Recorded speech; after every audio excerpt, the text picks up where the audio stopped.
Good morning, guys. This is Caleb with the Stain and Seal Show. Um, Man, it is Saturday, 9 o'clock.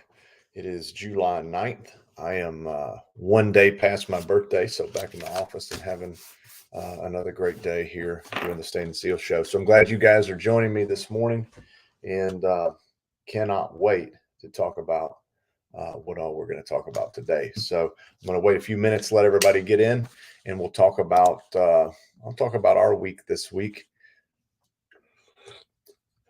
And let's see, a lot of rain. We finally, I believe, the drought in Middle Tennessee has ended, so we've got some rain coming on, and that is a good thing because it was getting dry. I was really enjoying the 10% moisture content on all these fences, but you do what you got to do. Um, so let's the thing in here. Everybody, write where you're from, what your name is if you're on Facebook, because remember, Facebook does have privacy settings and we cannot see. Um, so say where you are from and what your name is. Good morning. All right.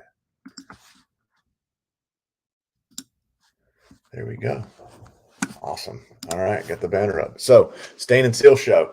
Caleb, again, if you don't know me, my name's Caleb Roth. Stain and Seal Experts is our service business. We stain and seal fences and decks all across Middle Tennessee, and then we do travel out of state for some rare, large, and unusual stain projects. Anytime we can get something cool or big, we'd like to go do it. Our goal one day is to stain Noah's Ark up there in Kentucky. So we'll see if that ever happens.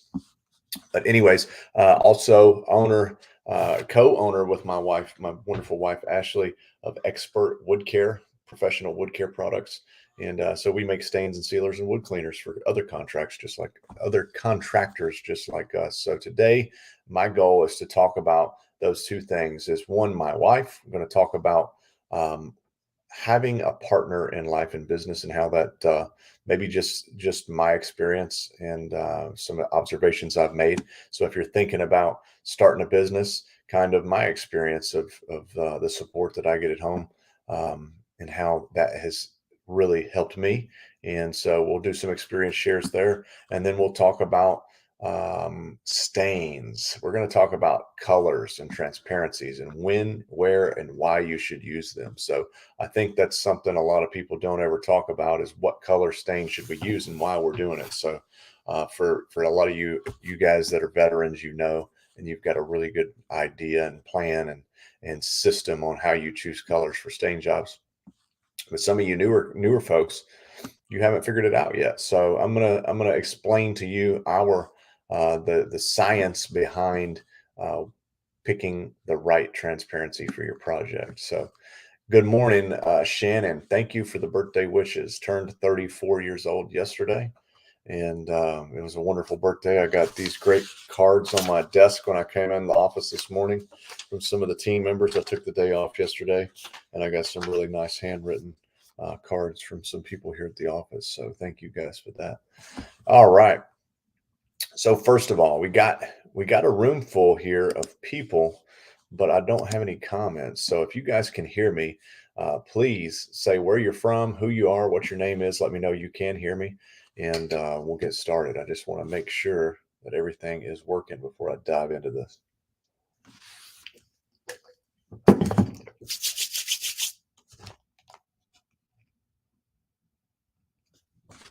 No comments yet. So that's odd, very odd. So I'm going to wait around again. I'm going to check it here. There we go. There we go. All right. We got some people. Okay, here we go. All right. So I'm going to say good morning to Determined Pressures in Daytona, watching on YouTube. Sam Bacon at Wavewood Services up in Michigan. Stain Man, we got Kenny Dugan. It says greetings from Hell's Front Porch. That's pretty cool. We've got somebody here, Facebook user says good morning. Not sure who that is. We got Michael Rickliffs from Iowa. Mike Couch up in Toledo. Good deal. You can hear us fine. Daytona Beach, Florida is Determined Pressures. And we got Marcel over at Cape Fear, Fence and Deck Stain over in the Carolinas. Thank you all. Awesome. So good morning. All right. So we got some folks on the show here who can probably can probably to, connect with what I'm going to talk about first. Because first thing I want to talk about is uh, is a partner in business. Usually, um, and I'm talking about husband and wife teams. Usually, there's two kinds of pairs in business: spouse, husband and wife teams in business, and you've got two. I don't want to say types of teams, but I want to say dynamics. You usually have two types of dynamics. One is like the cheerleader and quarterback type thing. So. Uh, the business owner, the entrepreneur is the quarterback. He's going and doing things, or she is going and doing things. And then you have the cheerleader that is cheering on as things go, right? And those are great. And then you have kind of the other one would be you're both in the trenches. Both of you are doing things, co-CEOs, or one person's driving the field operations and one person's driving the office operations. We see a lot of dynamics like that. So you got the team that works together, and then usually you got the quarterback cheerleader dynamics. So talk about both of them and talk about why one or the other, it doesn't matter, but supporting that person in business is important, because a lot of folks that are watching these things on YouTube and on podcasts, wherever you're listening to this, a lot of people they're thinking about taking the leap. They're thinking about quitting their job. They're thinking about starting a business, and if they don't have some support at home, like a cheerleader or somebody that can go and get in the trenches with them, then it's they're not very likely to succeed. Um, so I don't know what all I can say about that, other than if you are a spouse and your husband or your wife is thinking of starting a job, thinking of excuse me, thinking of quitting their job, starting a business, taking a leap to take your family forward, it's so important to be there and be that cheerleader, say you can do it, to and if you want to help and get in the trenches too, that's wonderful to be to help. But so many times I hear about husband and wife teams that basically the husband, you'll be talking to somebody and you'll say, well, my wife doesn't want to hear anything about my business. She doesn't care. She doesn't even want to hear it. I can't even talk about business at home. And I wonder how how that could ever work. How could you ever move forward? How could you ever get traction in your business if that doesn't work? And how could you ever be on the same page as a couple if you don't talk about those things? So I think it's very important to look at people that are successful in business, and you're going to find those common denominators, and those are the support at home or the support in the business. Either one is fine. Some people are definitely not entrepreneurial and they do not want to help in the business, but they can definitely be there saying you can do it, cheering along the way. So if you got a spouse that's thinking about making the leap again, be there to support them, be there to back them up. And secondly, a mistake I made early on was, well, first of all, my wife, Ashley, many of you know her. She always was a fantastic cheerleader, always supportive, always you can do it, always I believe in you, always so supportive, which was very, very, very good for me. But I, but she didn't help in the business early on, and so this is something that I feel bad about now, but at that early on, I didn't think she had wanted anything to do with the business, and I didn't really even think that it was something she wanted to do or could do or anything. I don't want to say I didn't think she could do it. I just didn't think. I thought, oh, this is just mine. She's cheerleader, she's great, but this is just my business. And then something happened. I guess we got too busy for me to do it alone, and then here she came in, and what I realized over the last several years is now I have a co-CEO and I have a partner in business who is, I could not ask for a better person to be in business with. And so what you may learn is that your spouse is capable of things you never dreamed possible. And so if you are on the other side of the fence and you do have a good cheerleader at home, but you kind of don't let them into the fold, you don't bring them in and ask them questions about business, I would encourage you to do so, because what I found was that my wife was a phenomenal bonus add-on asset to our business, and we wouldn't be where we are today if I hadn't have if she hadn't have taken the step up to go from cheerleader to in the trenches to help. So a lot of you guys call our office, and she just does a total different thing from me. We're actually, if you look at our personality profiles, we're exact opposites. If you take mine and hers and you turn them on top of one another, we are a complete whole human being. It's funny. But so point being is she's going to be really, really good at things that I don't care about, that I'm not interested in. And then I will be good at things that she does not care about. I will go after Dick in a rowboat and take tartar sauce with me. She must plan for everything. So I'm spontaneous. She is more of a planner. And so we work out very well. So all of our events we do, she plans them. I just show up and just start talking. She plans them. So point being, have a good cheerleader. And if you can, and if your spouse is willing, definitely use them in your business because it can change your life. It can take you from 9 to 5 to maybe sometimes working way more hours, but it can definitely take your family life to a better place. So I encourage that. So any wives out there, if you have been the wife or the husband who just says, "No, don't talk to me about business. Um, I'm not interested." Maybe give it another consideration.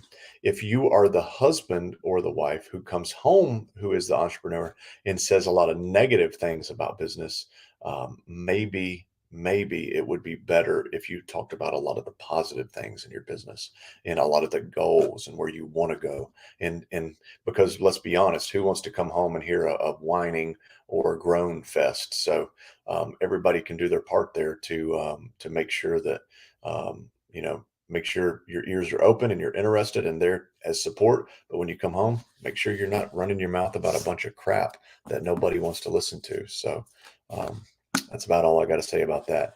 I want to look up one thing. Um, let's see here. Dave Ramsey um, says this one a whole lot, and it's about a wife, and it's about a virtuous wife, and basically says that a virtuous wife, she is more precious than rubies, and all things thou canst desired are not to be compared unto her. Um, here's another version. Let's see. Let's read something else. So the point being is you got to have a good partner in business, um, and that just might be your spouse. So moving on to the next topic. Anybody got a wife or husband story that they want to talk about? Mike Couch says wives have great organizational skills. They certainly do. Who else has got one? I know Kenny is single, but I know Sam, you have a wonderful family.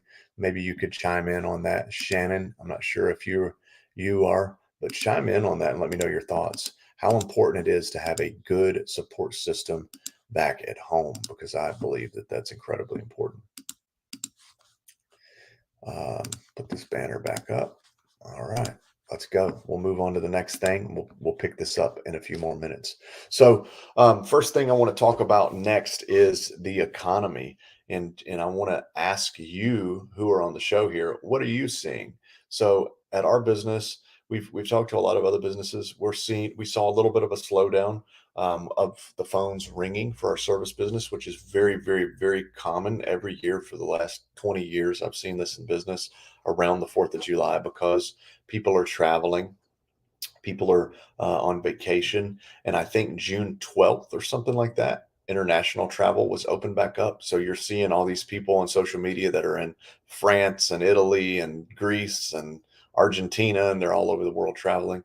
So, and if you go to the airports, you can't get a parking space, um, and things are really, really busy at the airport. There's a lot of people. So that tells me people are more interested now in going to see grandma or overseas family or catching up on the trips than they are at getting a new deck built or a kitchen remodel.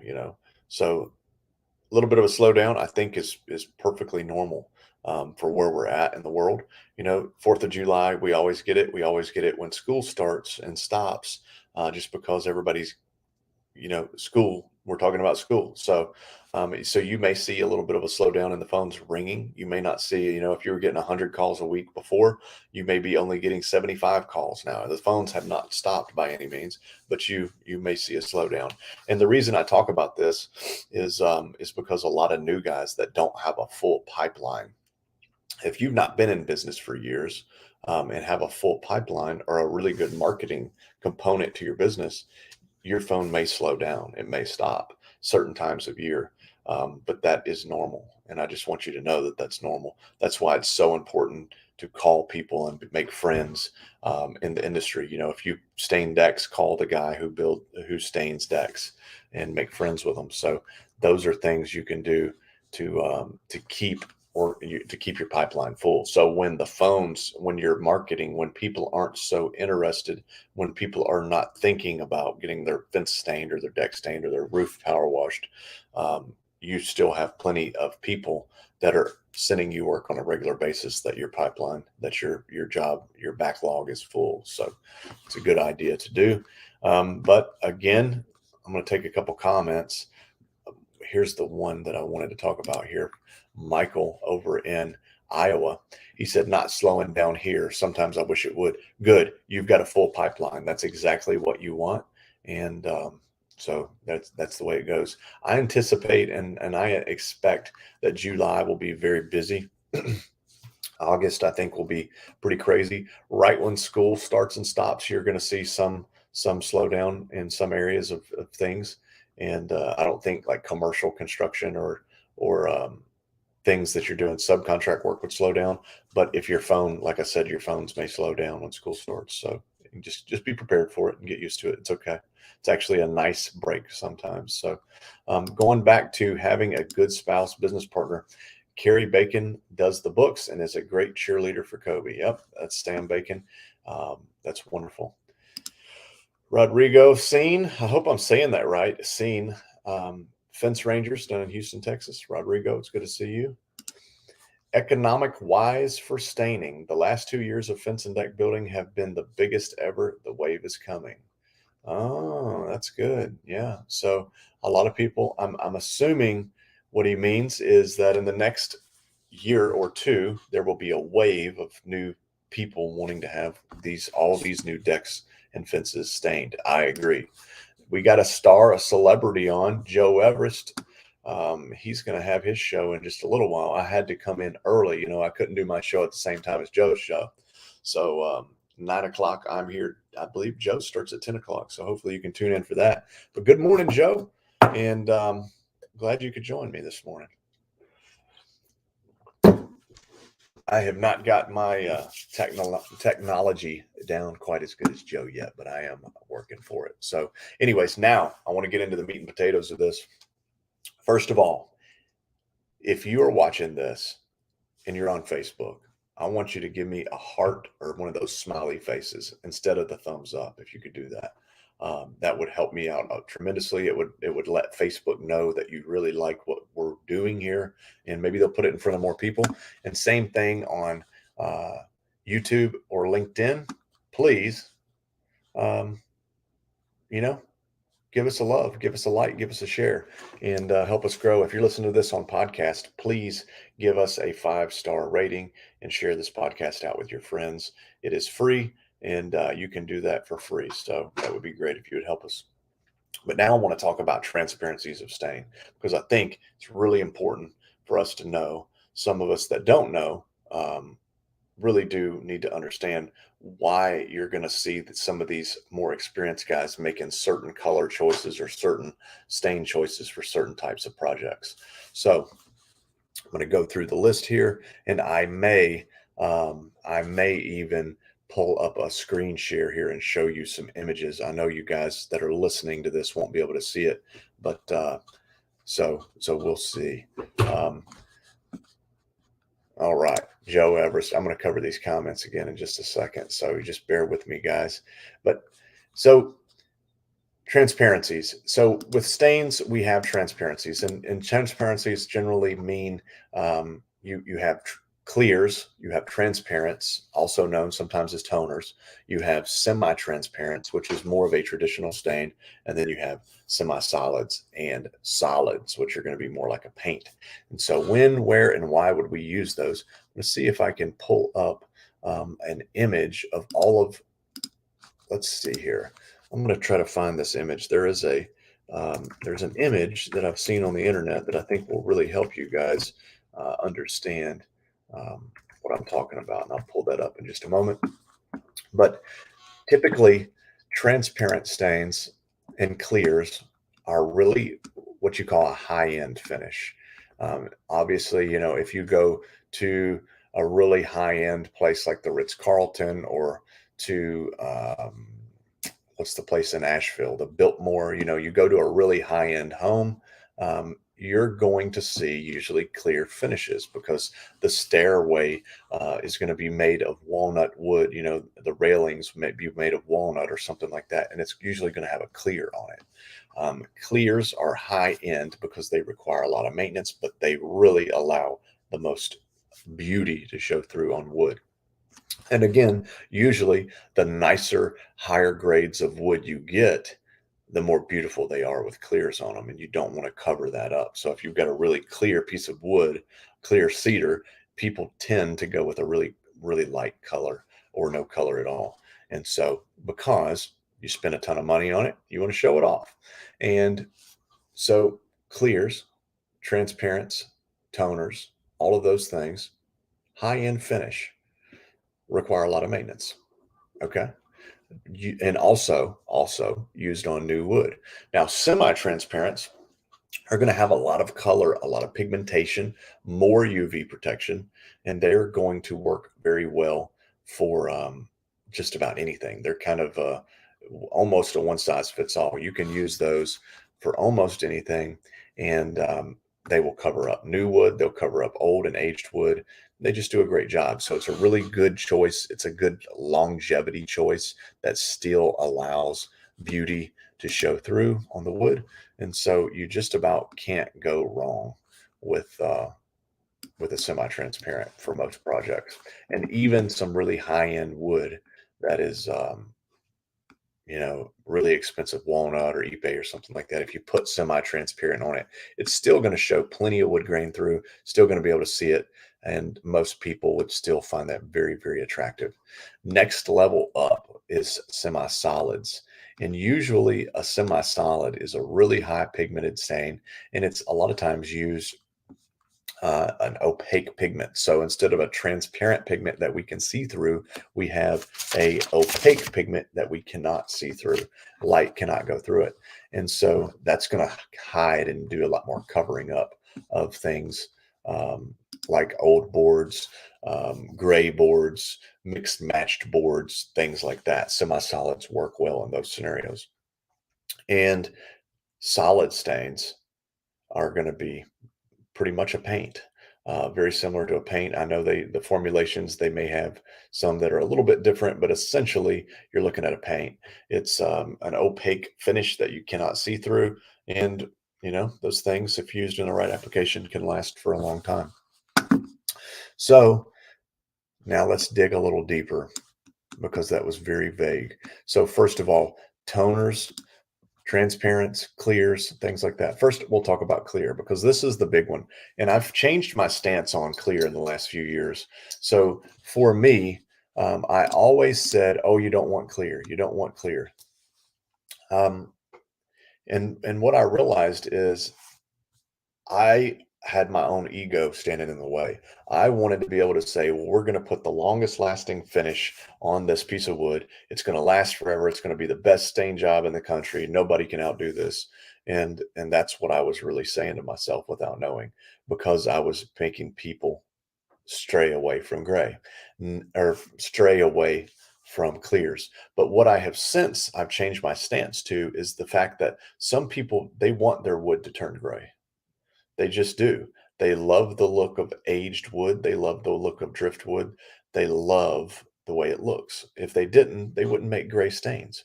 So a lot of folks really want to know that they're taking care of their wood. They want to know it's sealed. They want to know it's preserved and conditioned. but they want it to turn gray. So we tell folks now, hey, if you want to go with a clear finish, that is a high-end finish, and it's going to require a lot more maintenance than something else. And it's going to allow the wood to turn gray naturally. If you want your wood to naturally turn gray but be protected, clear is a great choice.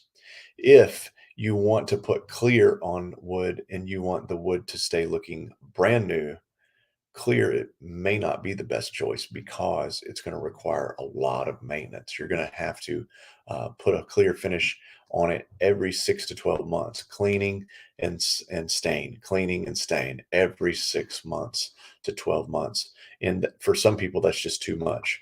So if you want your wood to turn gray, naturally, clear is a great choice. If you want it to look the day it like the day it was put up, you may want to look into something in the next category, which would be a transparent stain, also known sometimes as toners. This is where your cedar tones, your honey tones, your redwood tones, your anything tone. You've heard them all, and they exist. So for us, we have what do we have 4 or 5 of them. We've got a new one that nobody knows about yet, um, and I'm going to share it with you guys soon.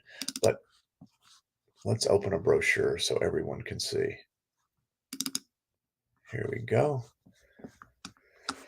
So now I'll show you what it looks like in person on this picture here.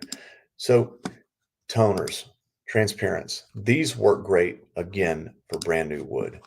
When you put a stain on a brand new wood that's a solid or a semi-solid or even sometimes semi-transparent, you're going to lose a lot of that beauty that you were looking for when you built your expensive, nice, beautiful fence. So, so here you go. You have clear, cedar tone, honey tone. We've got redwood. We've also got another color that we just created by popular demand called natural tone, which is something right in between. If all of these colors, if the clear, the cedar, the honey, and the redwood had a baby, that's exactly the color that it would have. Would be that natural tone. So we've got those, and these things work great for new cedar fencing. If you've got a new cedar fence, almost everybody's putting a transparent on there because it shows off that beautiful wood grain.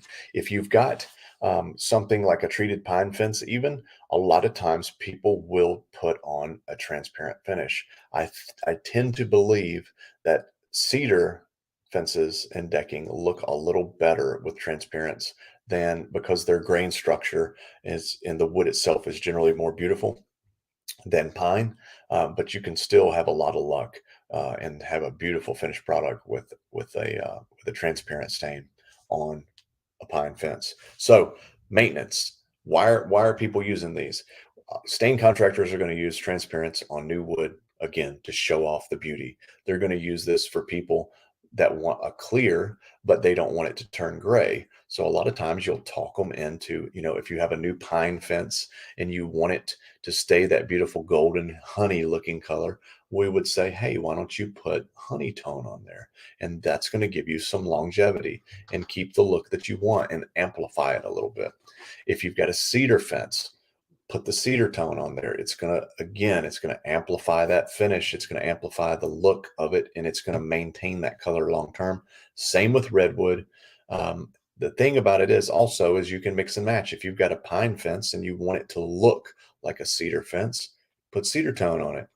If you've got, a cedar fence, but you really want the golden look like a pine fence, then you can put the honey tone on it. And we've got some, you can do a great job with that. I will show a photograph now of what a honey tone on a cedar fence looks like, because all of us know that we all know that.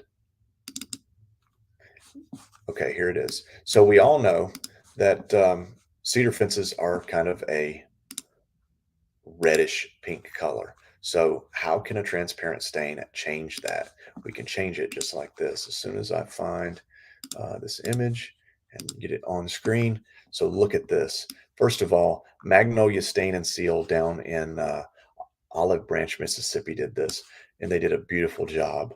husband and wife team. So she stained the fence, he stained all the overhead work. But anyways, I want you to look at this beautiful cedar that has honey tone on it. Notice all the wood grain pops. You hear people talking about making the grain pop.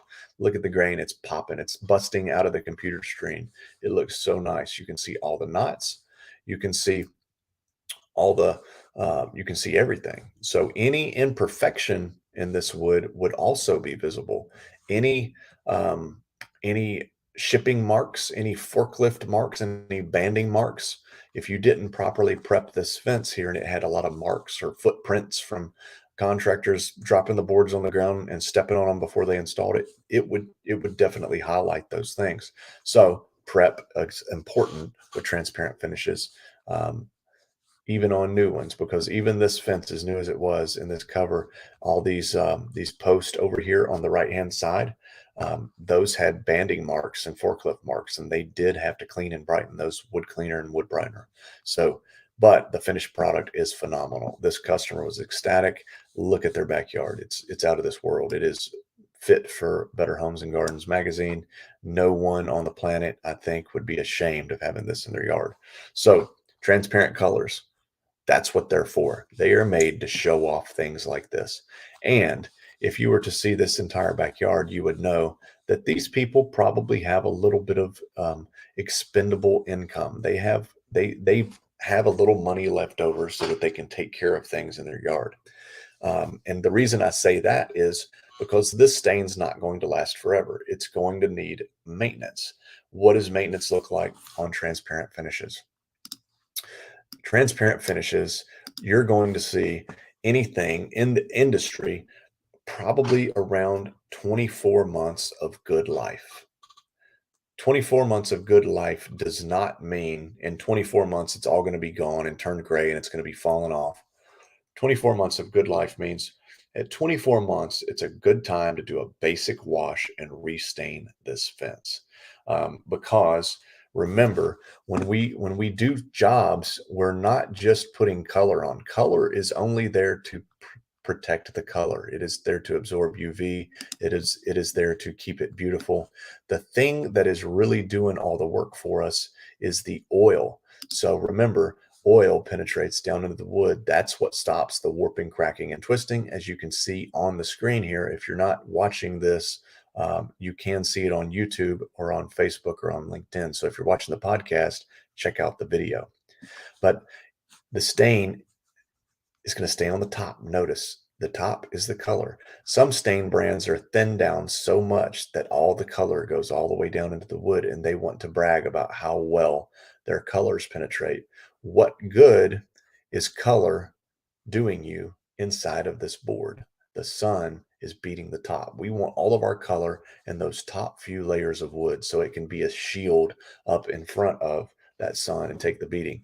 But what's really doing the work and preserving the fence or deck is this oil, this penetration of the oil. So transparents need to be re-oiled about every 24 months. And if it's a really high-end project and your customer has the income to do it, I would do it every 12 months if you can. Why wouldn't you? It would stay more beautiful. It would always look new, and that fence would literally never warp, crack, or twist. So transparents, you can expect, again, a 24-month maintenance intervals is what's recommended. I have seen our cedar tone go out 5 years and still look okay. But again, we don't recommend it. You want to keep these type finishes looking beautiful, because here's the reason why. If you let a finish go too far, if it goes too long, then what happens is the fence will start to deteriorate. It will start to turn gray. When it turns gray, most of you already know this, but when a fence turns gray, when the wood starts to turn and get that UV damage, it's almost impossible, very hard to get it back 100% and make it look like this again. You can get it darn close, but I think every stain contractor has been out on a job and they've restored, cleaned a fence that was a really, really nice fence, but they let it turn gray. You cleaned it, you gave it the best, you used the best chemicals, and then you came in and you put the best transparent stain you could on there. Really did a good job, and it looks beautiful. But deep down in your soul that, man, it would have looked just a little better if we would have put this on new wood. And so don't let your fences turn gray if you want to use these finishes. That's why you want to go with a 24-month interval so you can keep it looking this good. All right, let's move on. Let's talk about semi-transparent. So semi-transparent stains are exactly what they say. They're semi-transparent. Usually, I think there's only one brand in the country that's using opaque pigments and calling them semi-transparent. It's not industry standard. That'd be Wood Defenders. So, like they call their chocolate browns, or not their chocolate, their coffee, their Sierra, um, desert sand. Those colors, they're using opaque pigmentation. Again, remember transparents, trans oxides, we can see through them, kind of like a beer bottle, like a glass beer bottle, a brown one. And opaques, you cannot. Generally, opaque pigments are used in semi-solid and then solid stains, but here they're using them in semi-transparents. But typically, most other brands are ours included: Ready Seal, Baker's Gray Away, TWP, Armstrong Clark, Sherwin-Williams, Olympic, you name it. All of the stain brands for semi-transparents are usually using using a trans oxide pigment. They are generally using a trans oxide pigment, which means a transparent pigment you can see through. Again, like the dark brown beer bottle that you can see through, but we're putting a lot of it in there. It's higher pigment loading. So with transparent, you're going to have less transparent pigments. With semi-transparent, you're going to have more, and it's just going to be harder to see through. It's like here's a great example. Here is a wonderful example. Pull out some of these work orders here that I do. So here are stain batches that I'm checking off. So you guys, I get samples and I check off all stain batches. So, but they come in these transparent envelopes. So check this out. So if we put a paper in this transparent yellow envelope, this would be real similar to what a transparent pigment stain would look like. Now, if we went with a semi-transparent, looky there, it starts getting darker, and we can start adding on, So let's say if we added on another layer of pigment loading, you could start to see that this is really going to start getting darker. It's going to start getting less see-through, but we're still seeing the wood grain and stuff. So again, transparent, semi-transparent. So hopefully that's a good visual aid there for you to see that. But more pigment means one thing: more longevity and a little bit more hiding. We want to hide things. So if we've got imperfections, remember, transparents are going to show off everything good, bad, and ugly. Semi-transparents are going to do a very similar thing. They're going to show it off, but they're going to be a little more forgiving. They're going to hide those things. So let's take a look at some of these options that we have in that category so you can get an idea. I'm going to share this next image. And again, we're going to go back to the brochure. So if you can't see this on your screen, pull out one of our brochures and go to it. Just about any stain brand will have semi-transparent. So ours or whoever's, pull it out, take a look, and here we go. So we are going over to the middle column here. This sequoia, walnut, chestnut, mahogany, and pecan. So the middle row here, that's what we're looking at.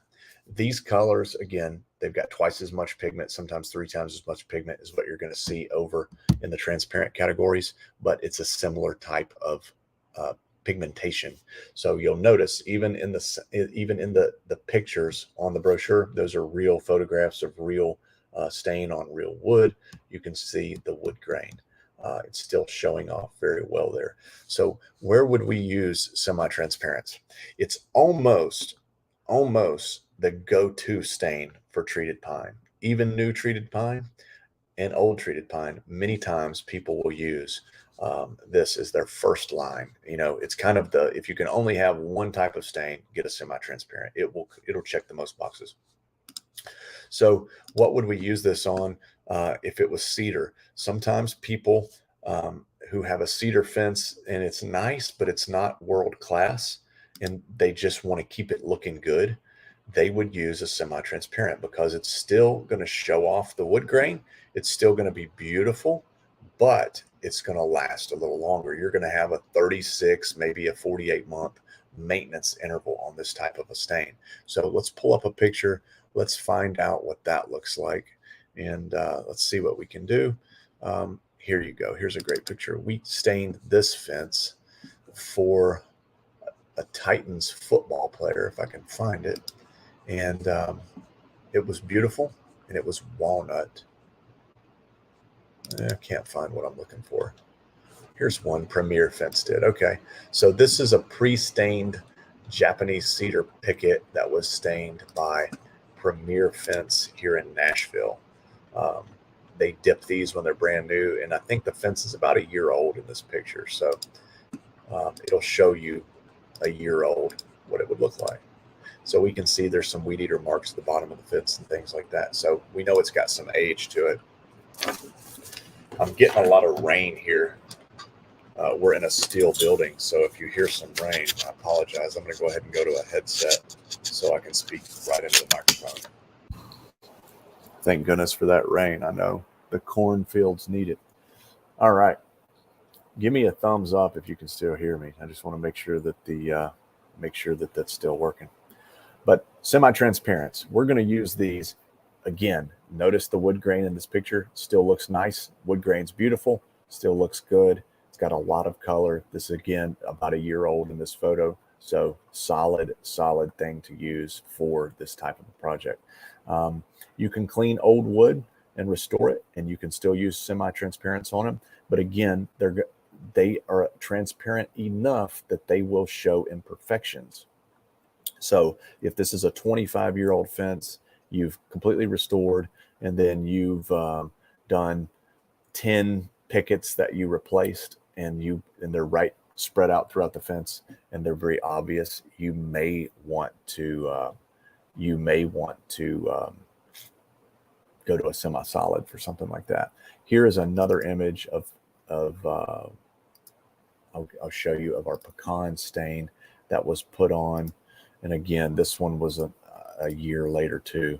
I used to, back in the day, a lot of these pictures are old, but I used to go back and I really like to follow up with what does it look like after the fact. Because when you leave a stain job, it looks like one thing, but when it dries, it looks different. And notice the stain is very dry in this photo. So you can see this is pecan about a year after. These are decent boards. Some of the boards are not great, and the reason they're not great is because they're not super high quality boards. So again, homeowner had a nice fence, lower quality cedar, and they put a semi-transparent on it. It still is beautiful. And so again, 36 to 48 months is your lifespan. I would recommend just trying to get them on a maintenance plan for every 36 months. Wash it every 12 to 18 months if you can.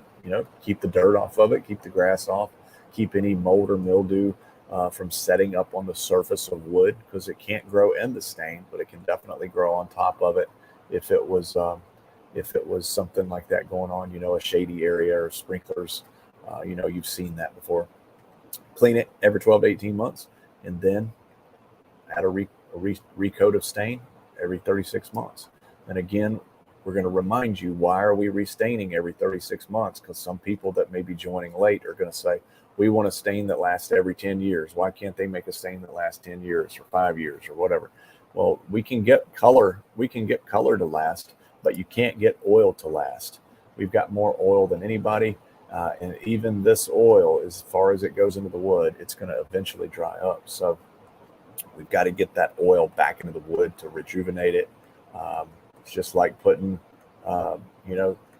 a pair of boots that you wear for 5 years and never put leather conditioner on them, versus a pair that you put it on every 6 months for the whole 5 years. Those are going to look like two totally different pair of boots. So keep that in mind. You got to take care of your wood. Semi-solids. Let's move on to semi-solids.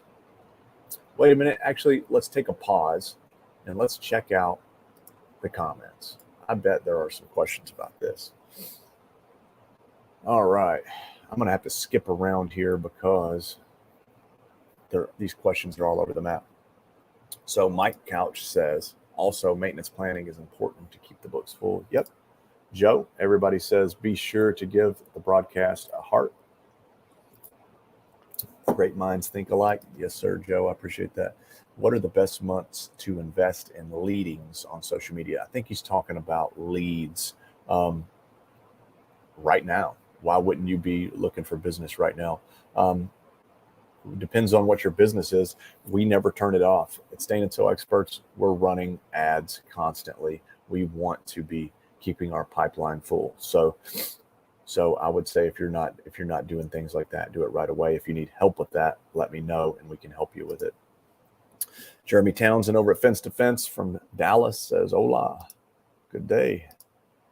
All right. These days are easy to see fences with pine rails instead of cedar. What happens is after you stain, some of the difference between pickets and rails using transparent colors.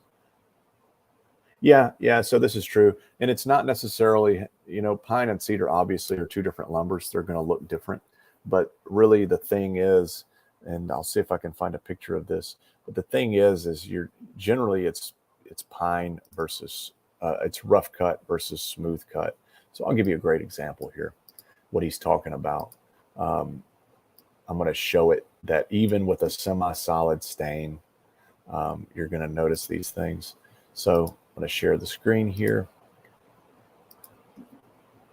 Check out this fence. So this is a cedar fence. It's got cedar pickets with pine post, and it is barnwood. This is a semi-solid color. It looks like they just laid it on. Good friends, Mike Stacy over at Guardian, I think it's Guardian Pro Wash in Mount Juliet, Tennessee, did this. This is a typical Mount Juliet, Tennessee fence. What do we call that? That is a scallop top fence with French Gothic posts. Okay. Notice the pickets are rough cut, but the rails are smooth. So even though it's the same exact color, there's kind of a difference there. So see that even if you use the same exact heavy pigmented semi-solid color, it's going to look very similar. So that happens sometimes. So keep that in mind. I'm going to see if I can find it somewhere else. See if we can find another picture of a similar scenario. But yeah, he's absolutely right. You're definitely going to see some difference. Usually the smooth wood will make the biggest difference. Rough cut can hold because it's fuzzy. If you spill a drink on a hardwood floor, you can wipe it up and nothing's there. If you spill the same drink on your carpet, it's hard to get it out because there's all of that surface there that you got to get it out of. It's so porous. So same thing. Mike Couch, semi-solid sable was very popular in Toledo area with 20-plus-year-old decks and fences. It's exactly what it was made for. Exactly what it was made for. How extensive does the cleaning need to be if you're going to use a semi-solid? Well, I recommend doing a good cleaning no matter what. Some people are going to just have a budget for less labor. So less labor sometimes would mean a soft wash. But if you can, go ahead and remove anything on the surface of the wood that needs to come off because you want your stain to stick and look good. So Michael over in Iowa says it looks great. Roger Battencourt, a soft wash or pressure. It depends. It depends on what you're starting with, and it depends on what your customer wants you to end with. If the question was about maintenance of a transparent finish, generally just a soft wash with like an eco cleaner, like a sodium percarbonate eco cleaner, something like that would work. All right, Justin Menendez, what's up from Nebraska Army National Guard hour training weekend, Justin? So we've got some soldiers in the house. Stain, Easy Stain, Stephen Estep, expect stain and seal is all we use, or expert stain and seal is all we use. Best stain in the market. Thank you, Stephen. I appreciate that. Means the world to me. I really do mean that. Mike Couch says, since the switch from fence and deck stains to one stain that works for most, didn't you also add more pigment? Well, actually, we took away the fence stain and we just put everything into our deck stain category. So our fence stain was made for fences. It was made to be a cheaper product, right? If we can get away with a cheaper product that'll work well on fences because fences can absorb more pigment because they're fuzzier, fences are rough cut finish, then that's what we did. Where a smooth cut lumber needs more pigment because less can penetrate in. So we got to just use something more powerful there. So that's the thing. Yep. Stephen E. Steps in the house. Yes, sir. Oh, and Memphis in the house. Got it. How about cedar decks on the north side of a home? Notice that cedar doesn't dry well on the north side, causing wood damage.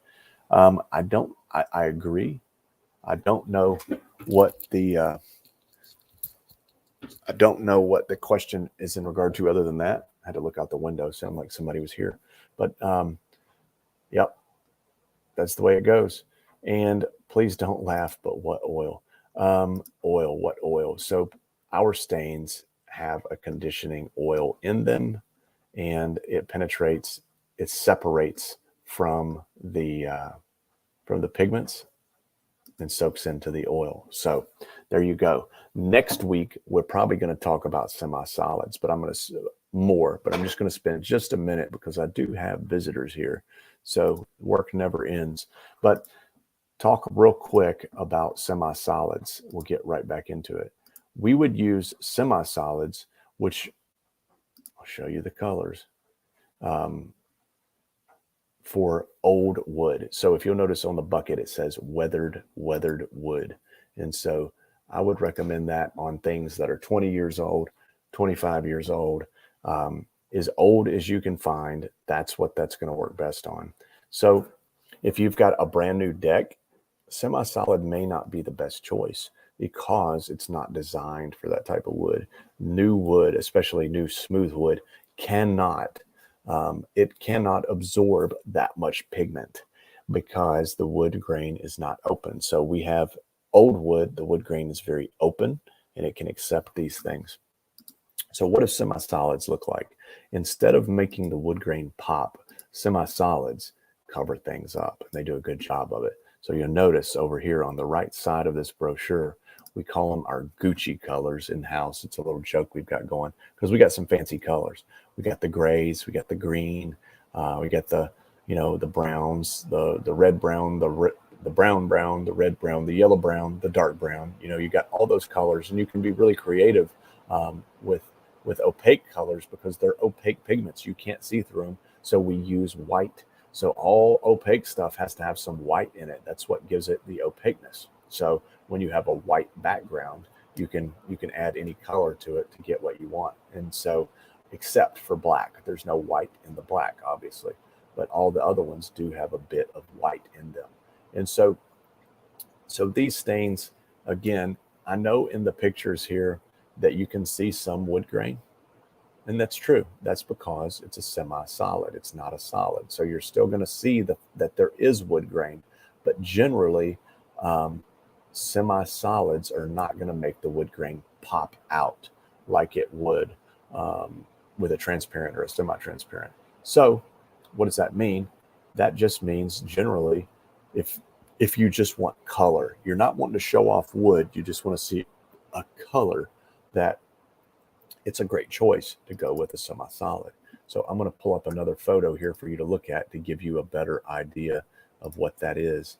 And here's chocolate brown. So you saw the semi-solid barnwood just a few minutes ago. Check out chocolate brown. And it is made, again, to just make the fence kind of all look very uniform.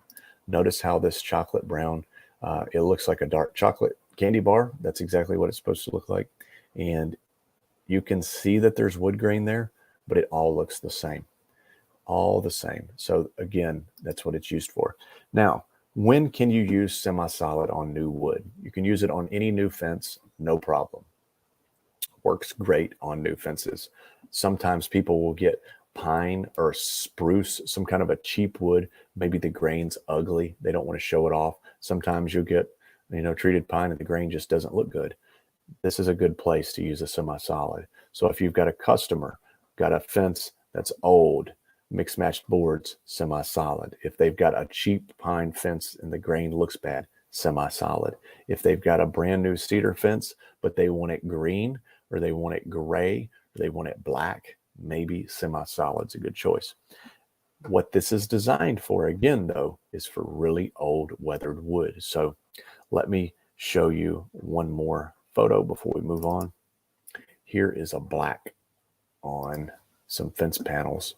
There's a little gloss in the photo from the sunshine, but not too big a deal. All right, so here we go. You see this black here. The shininess is from because the stain's wet and the sun shining on it. But you can see this black, it's black, and you cannot see any you can't see any wood grain on there. So again, that's what it's made for. It's made to cover it up and be exactly the color that it says that your customer wants. Now, some people want to use semi-solids on brand new decks, and even worse, on brand new covered decks. And this is a mistake. The reason this is a mistake is because, again, like I said, it wasn't made to be used on that type of wood. It's made to be used on old wood. But if you do have to use a semi-solid stain on new wood, here's a couple of rules of thumb to use. First of all, don't do it. But if you do it, there's a couple of old tips that some old stain guys do, and I'll share them with you. One is you're sparing with it. You're not flooding it on like you would on an old deck. You put it on an old deck, it's going to just soak right in and disappear. You put it on a new deck, it's going to sit on the top. So what you want to do, put it on like normal. It's going to look fine. But where you really make or break this is in your wipe down. So when the job's done, you really want to get in there and wipe it down really well. You want to remove any excess off the surface. You know, with a semi-transparent or a transparent stain, generally you can, back brush it and leave. We do recommend wiping all decks, but semi-transparents you can get away with not. Semi-solid on a new deck, you can't get away with that. You have to wipe it up. You want to remove all that you can. And some people will, even when they're finished, they'll spray a little mineral spirits on the deck just to remove any excess on the surface, and then they'll wipe it one more time. So the idea, what you're doing is you're trying to remove as much of that pigment that did not soak in as possible.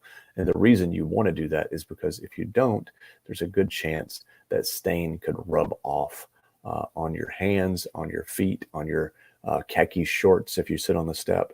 And that's with just about any oil-based semi-solid. It's just the nature of the beast because it's not made for new wood. That's about that. If you got any more questions, ask me, but let's go through here. I really like the idea to use plastic layer to show the differences between types of stain. How can I make one for me? I don't know, but you're right. That is a good idea, and we should look into making one of those. I have found that new stain has made fences have a richer look. Yes, you're right, Justin. Thank you for sharing. There is more pigment in there, and so it is going to look richer. Some people are stretching it further, others are not, and they're getting a richer look. So that does work that way. I noticed that depends on the chemicals to clean the fence, and wood color changed. To clean the fence, the wood color changed. What is the best chemical to clean wood if the wood is only gray without any stain? If it is only gray, it depends. It would be either Eco Cleaner or our wood cleaner. So a sodium percarbonate type cleaner, oxygenated bleach, or a sodium metasilicate type cleaner would be our go-to choices. And somebody says, love sable on older fences. Keeps wood looking protective. Semi-solid is my go-to for older fences. Me too. And the coverage is phenomenal. Mike Couch says, what is your take on using gray stain on decks? Is there still a high possibility of transfer into home? We don't ever do it here, and we don't recommend that you do it. But I've got 2 photos of folks who've done it, and we see guys using grays all the time, and it's, we don't hear any callbacks. The one thing about it is, a semi-solid, a lot of pigment, and it's not going to soak in as good as others. So if you're using it on a smooth deck that's fairly new and it rains, a couple hours later, you could have some you could lose some of the stain and have to redo it. So there's going to be less room for error when it comes to rain when you're using semi-solids on new wood. But here's some photos of semi-solids on decks that I think we could share that would give you an idea. So there's Cape Cod gray on a deck someone did. Looks to me like a cedar deck, I believe. Maybe, not sure. Hard to tell. Stain's doing a good job. But notice how the grain is visible, but it is not popping out. And here is one more. And I believe the last one was slate, actually. Let me see what it says. Nope, it was Cape Cod. So here is another Cape Cod. This just shows the difference of how the stain looks on different wood. Here's another one. This is definitely a pine deck over the water, and this is gorgeous. I can't remember who did this one. I've got it wrote down, but they did a phenomenal job. It is absolutely gorgeous. But they totally missed the teak chairs, so they should have got those chairs too. And lastly, here is one done by Jeremy Ford at Curb Appeal here in Middle Tennessee. He did this one with slate gray, and it looks good. And I have not heard anything bad about how it turned out. And it's been quite some time since it's been done. So it can be done, Mike.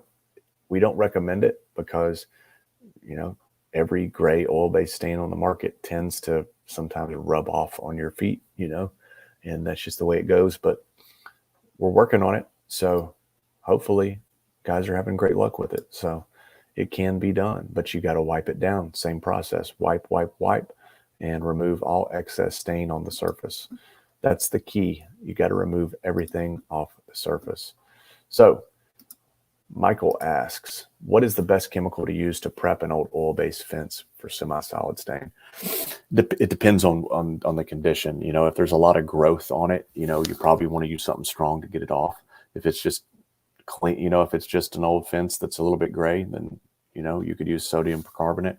If you're going with a white stain, you know, or a gray stain, I'm sorry, then the sodium percarbonate, because it's an oxygenated bleach, may be better because it's going to give you more of a white. It's going to have more of a bleached look, so making gray pop more. If you're going with a brown or something, then sodium metasilicate may be a better choice because it's going to leave the wood a little more natural looking. So hope that helps. And it's 10 o'clock. It's time for me to jump. But I appreciate you guys coming. This looks like the biggest turnout we've had. A lot of questions. I appreciate everybody watching. I want to remind you that we've got dealers and retailers for our stains all over the U.S. and Canada. So please support them. If you don't know where a dealer is and you want to find one, you can call our office. Phone number 615-785-1861. I'm going to put that in the comments here. We'll post this up so everybody can see. Our office, not on the weekends, but Monday through Friday, 8 to 5. We're always open, taking questions. We can take your orders over the phone. But most importantly, we can help you find a retailer. Unfortunately, we don't have distribution like some of the bigger brands of stain. So we don't, the phone's ringing right now. How about that? We don't have retailers like, you know, Home Depot or something like that. We don't have our stains in a gazillion stores. But we do have, I think, 35 or 40 dealers across the U.S. and Canada, two in Canada. And so that's around 35 in the U.S. And they are good people, and they're good people to support. And we're picking up more and more every day. And so if you want to be a dealer, a retailer for our stains, we'd love to work with you. And we do want to send everybody to you to buy our stains so that they can have it quickly and when they need it. But for all of those who can't or don't have a distributor or a dealer in their area, you can always get it from Stain and Seal Expert store, which is realgoodstain.com or stainandsealexperts.com, and you can just click on the store link there. And we do ship same day, and 92% of our orders arrive within 2 days. So if you're tired of going to the supply house, that takes 5 hours to get in and out of, maybe give us a try. It'd be worth it. And I think you'd be pleasantly surprised with what we do. So that's about it. Don't forget to come check us out at the TChem event. I think it is in 1 or 2 weeks. It's Greensboro, North Carolina, July 20th and 21st. We're going to be cleaning wood, staining fences down in Greensboro. So come and join us there. The whole team's going to be there having a great time. Bam Bam will be there, and hope to see you there. So guys, in the meantime, if I don't see you until next week, thank you so much. Please drop your comments, share the show, like the show, and we'll see you soon. Thank you. Appreciate you watching the Stain and Seal Show.